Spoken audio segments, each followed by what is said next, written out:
This episode is brought to you by EE.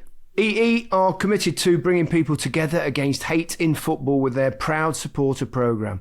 Search EE Proud Supporter to find out more. Hello and welcome to The Rest is Football with Alan Shearer, Micah Richards and me, Gary Lineker. It feels like we've been building up for this for quite some time now, and the excitement is certainly very high. The European Championship is almost upon us and the tournament finally gets underway this week. We're all going to be travelling out to Germany in a couple of days' time and can't wait to get out there. Don't forget, we'll be bringing you all the latest news, reaction and gossip from the tournament here on The Rest is Football. On today's episode, we're going to be doing a special England preview. There is understandably an awful lot of hype around the team right now, with lots of excitement about what they could achieve this summer. Later in the show, we're going to pick the starting 11 we would choose for England's first game against Serbia on Sunday. But before we get to that, we want to begin by reflecting on the last Euros tournament and the journey the team have been on since then. Well, it was supposed to be 4 years ago. It was actually only 3 years ago, so time doesn't fly quite as quickly as I was. But I think those memories live with us for a long time because it was a special tournament, although it ended in obviously side of footballing devastation. So near yet so far again, wasn't it?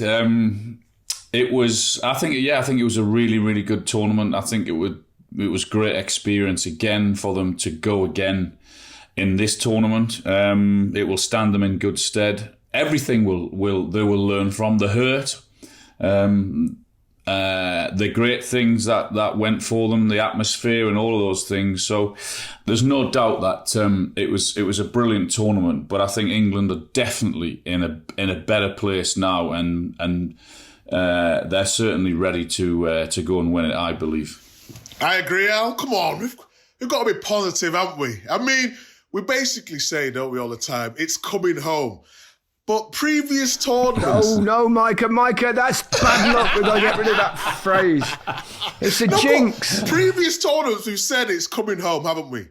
And I don't think we've truly actually believed it. It's sort of like something was brewing. We had the talent and it was looking better.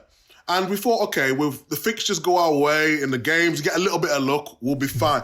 But now I genuinely believe we have the best squad at the Euros. It's whether we just get that little bit of a luck. Like you said, Al and Gary, the experience is there. You only get stronger when you've been hurt as well. So I'm really looking forward to it now. Yeah, I think England are a better place this time around. But 4 years ago, there were some terrific performances. Particularly the Ukraine, I think, wasn't it? That was a real thumping. It was one of those very, very rare England nights where it was stress-free. It was comfortable. Even the Germany game, I know it was 2-0 at Wembley, but even that was kind of tight, wasn't it? There wasn't a lot in that game. There weren't many chances. And England got ahead, didn't they? And then Thomas Muller went through. Remember, 1-on-1 with the keeper. And if he'd have scored that, then you'd have feared the worst again. But... do you think that experience of getting to the final will help them in this competition? I do. I really do. I think they've had a taste of the final. All the hype that goes with it, and as a player, I mean, not that we got to too many finals, but when things are going well for you as an England player, the whole country's behind you. You can feel that atmosphere. And they would have loved that, and they'll want it again. They'll want to get to a final again, obviously with a different result. But as I said, they'll use all of that, and they'll use the hurt that they had at the end of the game by not winning it. That will be an experience that they'll never want again. So yeah, I think it's without doubt. I mean, you said it's very rarely stress free, but as players, you don't really get stressed as players, do you? You feel it more as a fan, like we are now. You get more stressed in our situation and the fan situation rather than as a player. It is funny, isn't it? I get asked all the time, when you're playing big games and stuff, you must be like really nervous. But no, because you can actually do something about it, can't you? If you're a player, you're actually on the pitch. But talking of hurt, I mean, obviously losing on a penalty shootout was grim. We've lost a few of those over the years. You've lost them, Al. I've lost one, and it's the toughest way to go out. What does it feel like? Come on, explain the walk up and the emotion. You've got the whole country behind you, and you're just sort of thinking. Are you thinking, don't miss? Or are you just thinking, what's going through your mind? I would love to know. Please, enlighten me. The thing I was thinking is what the hell to do with the ball from the halfway line. It's a long walk, and particularly, I don't know whether it's still the case, but you used to carry the ball yourself back then for the first penalty, and Alan took first penalties as well. Yeah. And you're thinking, do I try and juggle it all the way there? And I thought, well, no, because my record's only about 5 in keepy uppers, so I won't do that. That'd be embarrassing. But then do I carry it all the way, or do I put it on the floor and kick it a little bit? So those sort of things get in your mind. And then, to be honest, all I ever thought all the way up, and I wasn't nervous. I didn't feel really particularly nervous. I just thought it was quite, what a moment. And then all I ever thought was, do what you've planned, do what you've done in training. Do not change now. Whatever the goalkeeper does, just don't put it down on the spot and hit it in the spot that you've practiced and practiced and practiced and practiced. And I think I was the same. I was bloody nervous. I mean, never was I nervous taking a penalty in a game. They're totally different. I was really comfortable and desperate to take penalties during the 90 minutes. But when you go to a penalty shootout, I promise you, you will never get a lonelier walk to the penalty spot from the halfway line, and there's a million things that used to go through my mind that used to think, right, stick to your plan. You've practiced. Even if the goalkeeper's standing a yard to his right, where I think I'm going to put it to his right, and he's trying to have the mind games, stick to your plan. You're good at what you've been doing this for years. Stick to it, and then you know what? Just hope for the bloody best that you get the connection that you because you know there's millions watching on television. There's 80 or 90,000 in the stadium, but the most important people are the people who you've just left behind on the halfway line, or the players, because they're the ones that you just don't want to let down. That walk, I found it quite tiring. It was so far. But why do you have to walk from the halfway line though? Why is that a rule? Why do you have to? Because that's where all the players are, isn't it? It's a good question. I don't know why you have to do that, but it's part of the drama. I quite like it. But of course, if it goes wrong, and we saw this, didn't we? Which was very sad with Rashford, Sancho, and Saka, and a couple of those players were brought on specifically, we think, to take penalties. And after that game, it did lead to a lot of abuse of those players, didn't it? And I mean, we've all experienced online hate. But it was inexcusable what happened to those young lads, isn't it? Because you have to applaud their balls for standing up and actually taking a penalty in the first place. Yeah, agreed. It was very difficult to sort of see that and read it and see the videos of what went on after that game. Because when they missed the penalties, I knew it was coming. And it was how big it was going to go, and we love social media, don't we? We do, because it's part of our lives, it's part of our job. It can be used in a great way, and I try to use it in a positive way, always doing fun things, engaging with fans, all that sort of thing. But I knew it was going to turn for the worst. I've been racially abused online, and I'm a lot older now. Don't forget, when they was taking they were kids. They were young kids, and especially it was coming onto the game without really being able to, sometimes with football, it takes you 10, 15 minutes to get going, to get in the rhythm of what you need to do. But to come on and take a penalty, a pressure penalty in that situation, I just, I have nothing but respect for them for doing that. And I put a little post on my Instagram after, Free Kings for going up there. And the reaction was really, really good. But to get racially abused for missing a penalty, it was just, it was horrible and horrific to see. And to see them all bounce back from that as well, that is just amazing. It shows their true character and what they're really about, But at the time, it was, and I'm not an emotional sort of person. But that actually did make me look at the industry I was in. Do we deserve to be in it? You start to question yourself all the time. Am I good enough? All these things come into your head. So I can only imagine what they was going through on the night, you know? Football brings the best and the worst out in everyone. And I think maybe more so now, well, definitely more so now because of social media. I mean, social media wasn't a thing when we started, Gary. So, but I mean, you think of all the great things that football can do. I mean, use Marcus Rashford the years when he had the free school meals, the Jordan Henderson with the NHS, and all of it. Football is a really powerful game at times. But there's also a really negative side to football and the hatred that goes on, unfortunately. I mean, you're right, absolutely right, Micah. To have the balls to get up and take a penalty anyway for with those guys in a really pressurised situation takes some doing. But then the abuse that they have to, or they had to put up with, was just scandalous. And for them to come back from that and show their character shows what they're made of. You know what the most disheartening thing for me as well is when you try to have these open conversations, you then be accused of being woke. You then be accused of being soft. All these things that I'm like, how can you just not have an open conversation and hear people's opinions and views, how we can move this forward without being called woke? That's the bit that really annoys me, because we're not politicians. We don't go on, but we know. Speak for yourself, Micah. You've just been silent here. The rest is politics.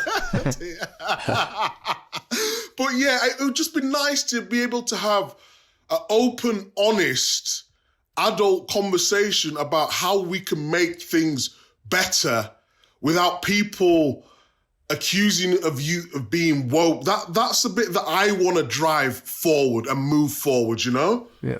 The whole culture wars and divisive nature that is around at the moment is concerning. But for this summer's tournament, EE have launched a new campaign asking fans to stand together against hate. It's called Hate Not In My Shirt. As the lead partner of the home nation's football teams, EE believe that the right support has the power to change the game, no matter what shirt you wear. Bring the team up. Shut hate down. The campaign aims to encourage football fans across the home nations to be proud, positive supporters, regardless of the shirt you wear. Not only of the national teams this summer, but also on the sidelines of their kids' matches and many other amateur football matches across the country. Stand together against hate. Well, this is a campaign that is absolutely worth supporting, isn't it? Yeah, absolutely, yeah. We can all be passionate, we can all love our team and support our team, but no, there's no room for hate, not at all. It's a great campaign. We've seen it around the England side for a long, long time. Not with the England players, of course, but I suppose there's a certain minority of England fans that I don't know whether they go for the football or sometimes for the trouble at things and cause uproar. I've seen so many incidents back in my day, whether it was just be fighting on the streets, whether it be racist abuse. I was with John Barnes on a plane where he was told by two supposed England fans, that he shouldn't be allowed to wear the shirt. I think we've come a long way since then. I think football itself within the game, you're always going to get a tiny percentage of people that misbehave. But I think generally, if you look inside the dressing rooms, I always think it's a beacon of light. I think it's the harmony that exists in a football dressing room between people that are black, that are brown, that are white, that are Muslim, that are Christian, that are all sorts of faiths. It doesn't make any difference. And they're together. You see how it's quite joyous, I think. And I think football itself within the dressing rooms and around the clubs set a wonderful example that is sometimes completely spoiled by a few people's rotten behaviour. Agreed. I think it's just about understanding, isn't it? It's about educating people, because we all come from different backgrounds, don't we?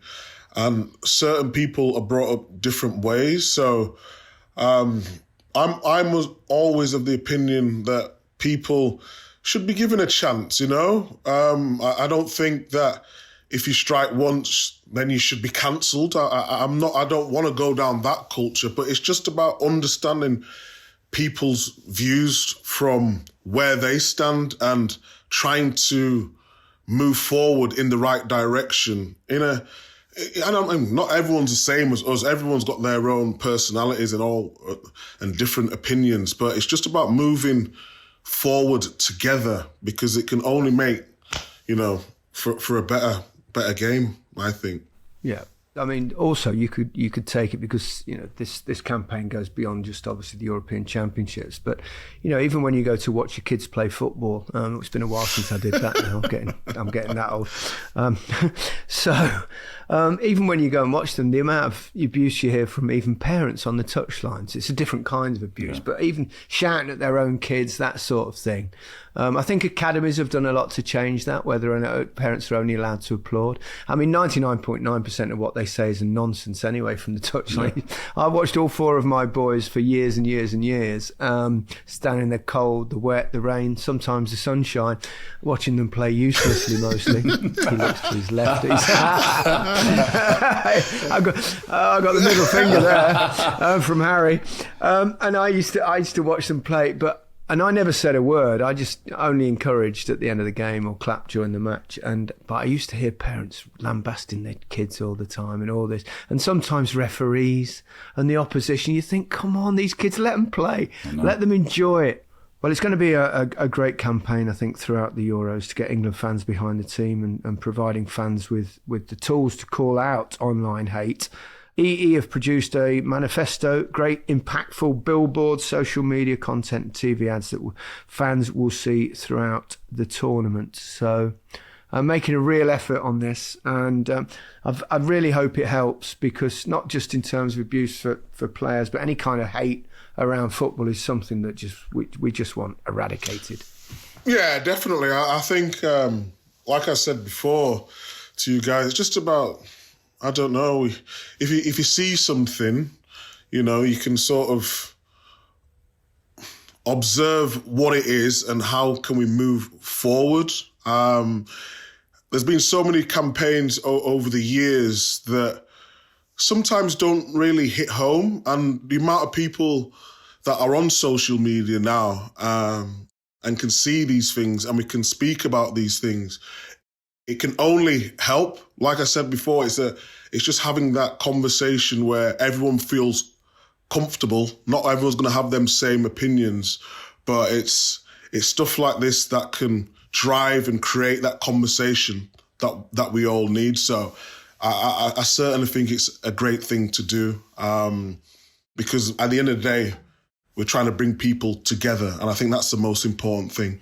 Yeah, I think the vast majority of fans, of England fans, the vast majority are people that just want to go and enjoy the game. And if it's a safer, friendlier environment, that can only be a good thing. And I think the fans getting together to do this and kind of, I think, overseeing, keeping an eye out for things, and making sure that we get a good reputation when our team is followed, which will be very helpful. We want a great tournament. We want there to be great battles and great talking points and for it to be a great spectacle. And we want to see fans having a laugh and a joke, but having a good time, because that's what it's all about. But as you said, there's that tiny minority who might not and don't want to respect that.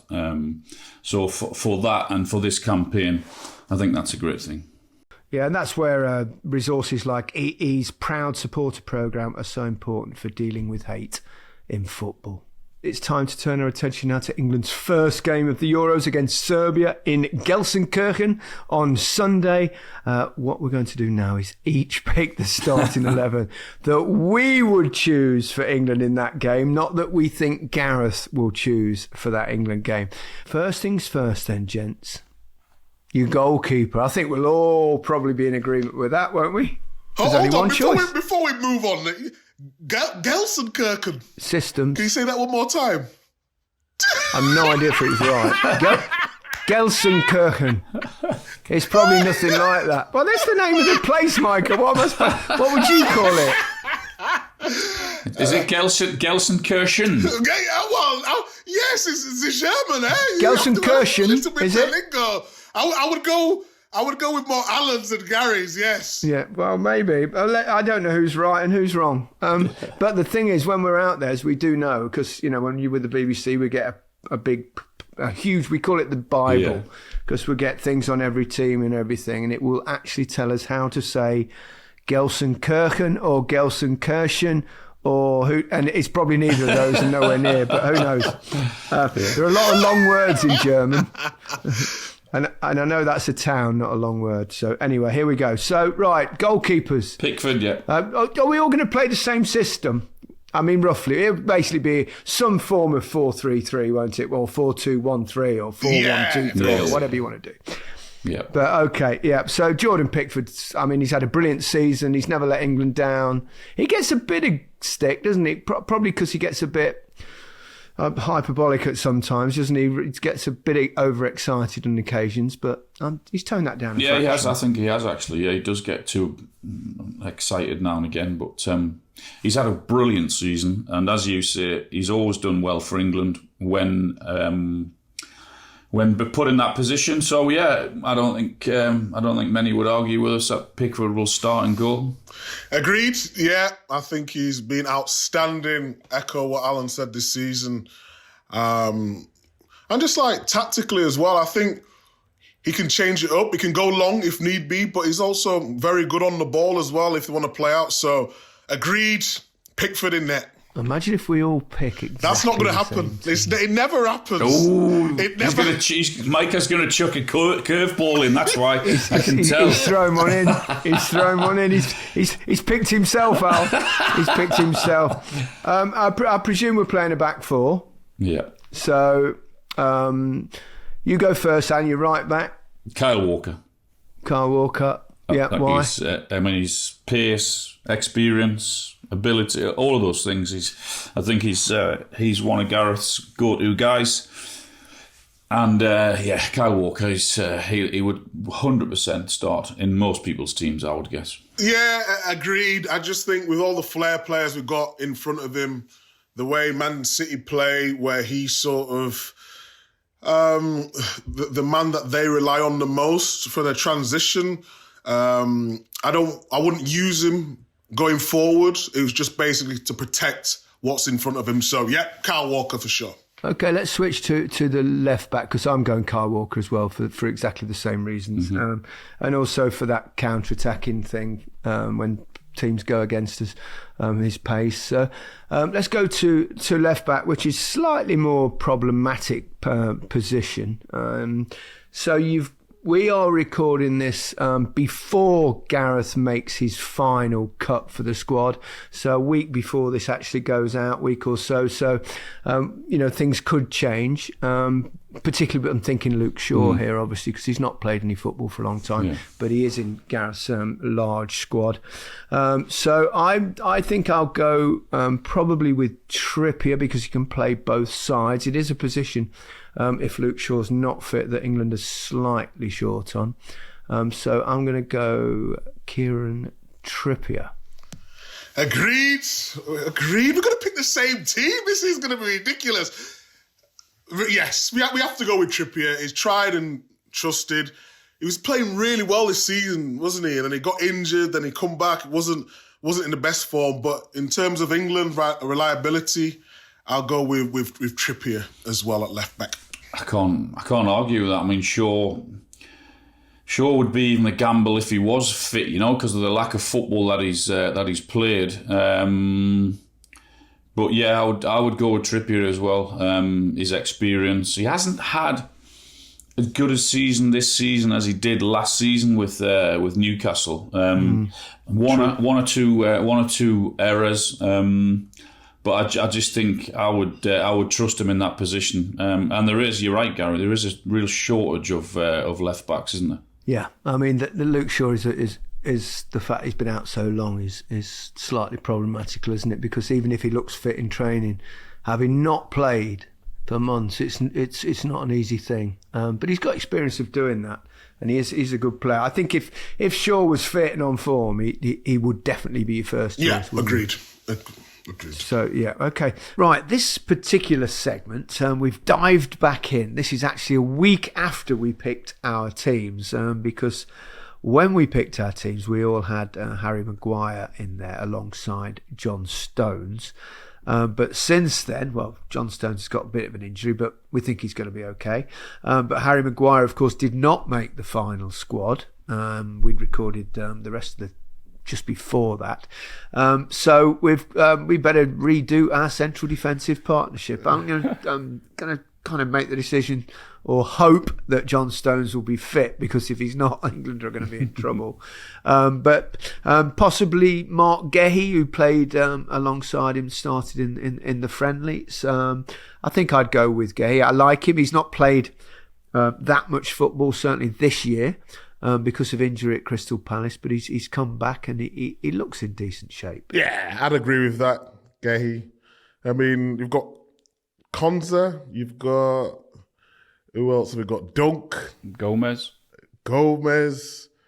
I just think... You know, when you look at centre-backs, from looking at and playing that position, he's not bothered about being the best player. So he's not bothered about coming out, stepping out, doing all that. All the things that John Stones can do. He just wants to do his job. A 7 out of 10 every game. Someone who you can trust. So I would agree with you, Gary. I'm going to go with Gehi. Gehi? Alongside Stones. I'm not sure you've pronounced that right. Miguel? You call him what you want, Miguel. Gay. Yeah, first of all, Harry's going to be a big miss. He's going to be a big miss at set pieces as well, for and against. But I would agree with both of you in terms of the availability. I would put Gehi in there also, but it's a big concern for me defensively. We are. Let's switch to our midfields. This is, I think, possibly areas where I mean, have so many great players with going. This is where you said many times, Alan, this is England's strength. Yeah. The front six. Yeah. And there's so many players to choose from that you could leave 2 or 3 out and put 2 or 3 in without weakening it too much, such as the strength in depth. So what system we playing? I'm going to go 4-2-3-1. Yeah. Yeah, you, Micah? 4-1... 4-3-3. 4-3-3. Yeah, 4-3-3. Okay. Go on, Al, you start this one. My two would be Rice and Bellingham. Yeah. With Bellingham obviously given the freedom to go and do his stuff further forward, because you've got Rice sat in there, you've got Kyle Walker in there with his pace, with the protection. So my two, Declan Rice has had an unbelievable season for Arsenal, one of the players of the season.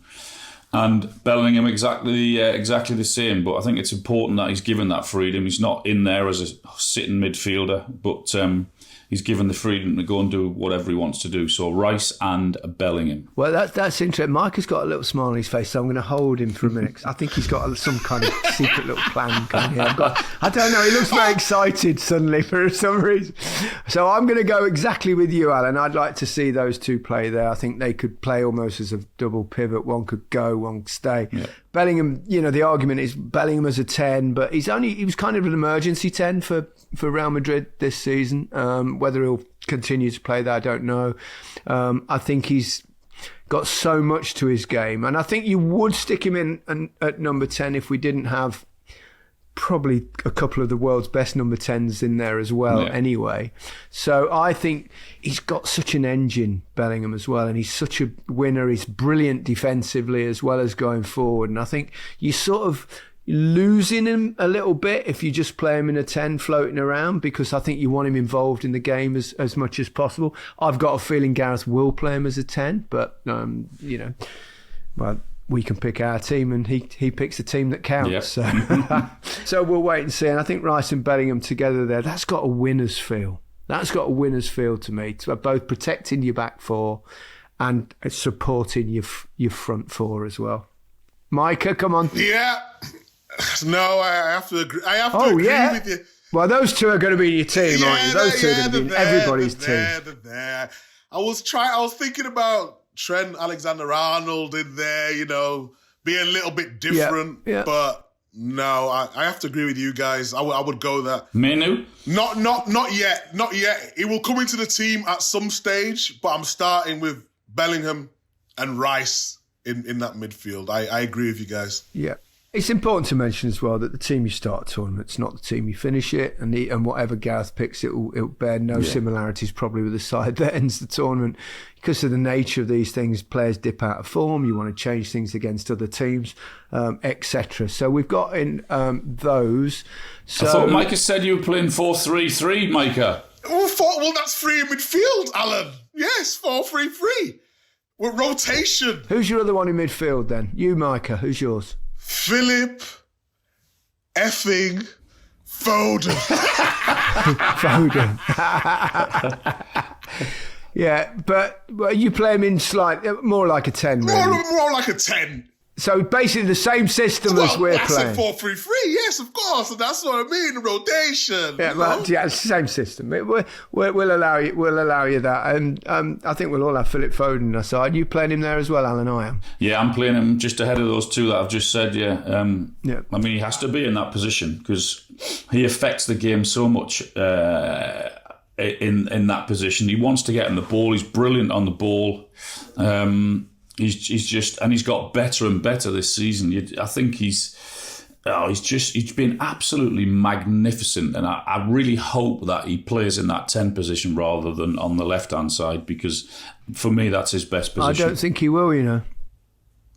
I don't think he will. I think he'll start him on the left, and he'll have Bellingham in as a 10, and he'll probably play someone else alongside Rice, more of a holding player, possibly Mainu. But I think it'd be interesting to see. We can't play Foden on the left. We can't do it. But he'll argue that he can start there, but he can rotate and change and stuff. But I agree with you. I agree. I wouldn't do that, and he might not. But he inferred that a little bit in his press conferences. He said, well, Bellingham's played as the 10 all season, and Phil Foden, even though he starts on the left, we've seen it at City, can float in and stuff like that. And so I don't know. Maybe he's throwing out red herrings. Maybe. We shall see. I'd definitely have Foden centrally. Him taking the ball on the half turn, he's electric, and he can, he scores goals from outside the box. I think he can make a real difference. Yeah. I think it's also, I mentioned that Cole Palmer as well is a wonderful talent. Yeah. And he could play as a 10 as well. But also we've seen him on the right. We've not really seen him on the left. So I was tempted to put him on the left-hand side of the England team. And if you want to just keep rotating, you could do that. But actually, I'm going with your man now. Anthony Gordon on the left. Me too. I think he's been absolutely fantastic. He's dangerous. He can cause problems. You? That's how I'm going. That was my three. That would be ahead of the two would be Foden in the 10, Gordon on the left, and Saka on the right hand side. I just think. I think we all know the 9 is as well. Yeah, exactly. I just think because of his. Although Micah think England are a better team without Harry Kane, so who knows? I think because of his work rate, the way he's able to get back and help the fullback out as well, Anthony Gordon, as well as doing his stuff in forward positions, he's been brilliant for Newcastle this season. So he would be starting on the left for me. Yeah. I mean, we can't all pick the same team. Yeah, we can. I've been talking about Gordon all season, and in fairness to him, since the 21 He won the 21s tournament, got player of the tournament, was playing as like a false nine at times. I would play him on the left. I just think he brings balance to the team.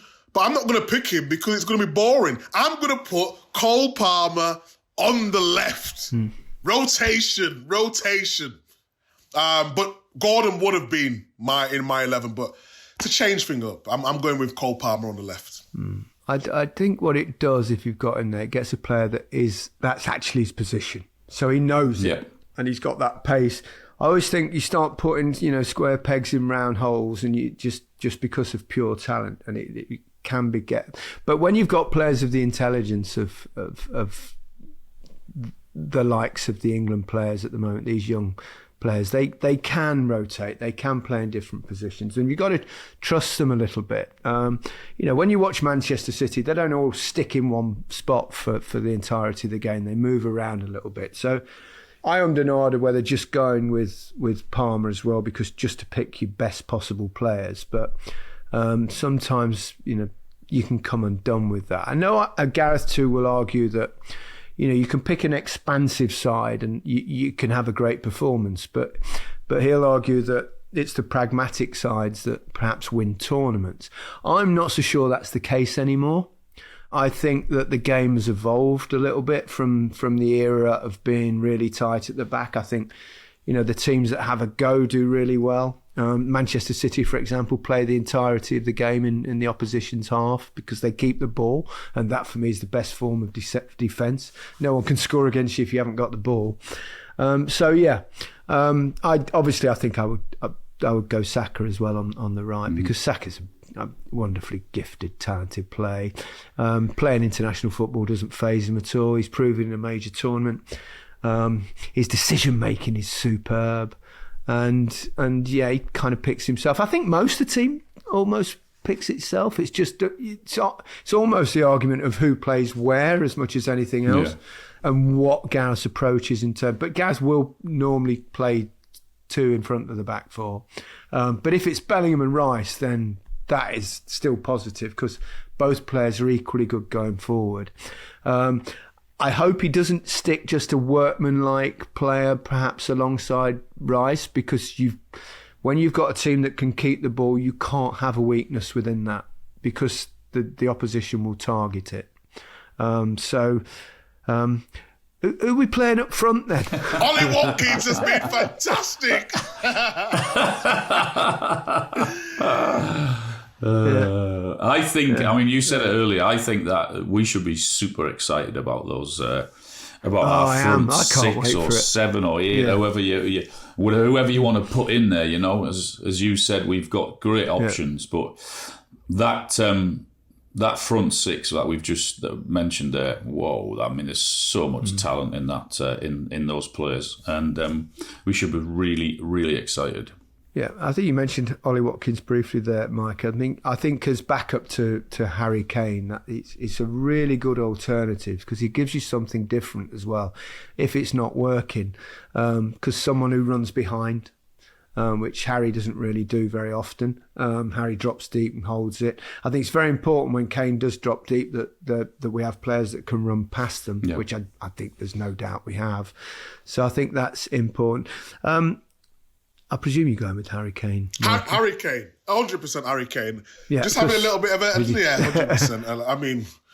The goals he scored this season. I like the point you mentioned about Ollie Watkins running in behind, but I would also take Tony as well. I would have all three with the extended squad now to 26. And I know Tony started well, and then he sort of the last 10 games of the season wasn't in his greatest form in terms of goal scoring.